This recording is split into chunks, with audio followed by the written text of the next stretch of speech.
कोई भी सामाजिक संस्था सभी को खुश करने के लिए नहीं होती है, वह समाज को सही दिशा देने के लिए होती है। जब कोई संस्था अगर बात करती है नशा उन्मूलन के लिए, लोगों में जन जागरण करती है, तो समाज में शराब के ठेकेदारों को दिक्कत होने लगती है। कोई सामाजिक संस्था मांस की, कुर्बानी की और बलि का विरोध करता है, तो संस्था को कसाईयों का, मौलवी का और बाबाओं का ताना सुनना पड़ता है, विरोध सहना पड़ता है। और अगर संस्था कपड़ा बैंक चलाती है और गरीबों में कपड़ों का वितरण करती है, निर्धनों में कपड़ों का वितरण करती है, तो लोकल व्यापारियों को कष्ट होने लगता है।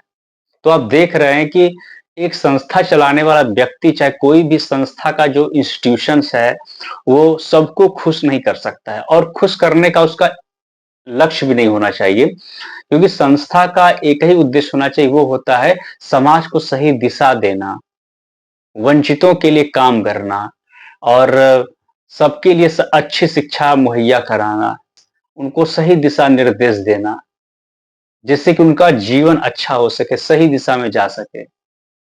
तो ये सारी चीजों का सामना करना पड़ता है एक सामाजिक व्यक्ति को। तो इसीलिए कहा गया है कि सामाजिक व्यक्ति सबको खुश नहीं कर सकता है, क्योंकि उसको समाज को सही दिशा देनी है और सही दिशा देने के चक्कर में कोई न कोई, किसी न किसी का हित का टकराव जरूर होता है। तो हमेशा सिद्धांत रखें कि आपको हमेशा एक सही दिशा देनी है समाज को।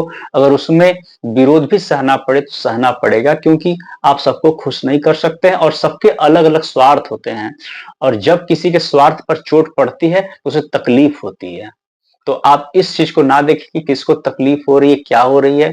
आपको सही चीज का चुनाव करके डटकर उस पर काम करना है, तभी आप वास्तव में बदलाव ला सकते हैं। क्योंकि क्रांतियां इतनी साधारण चीज नहीं होती, उसके लिए लगना पड़ता है, संघर्ष करना पड़ता है, जूझना पड़ता है, अपने जीवन को लगाना पड़ता है उसके लिए।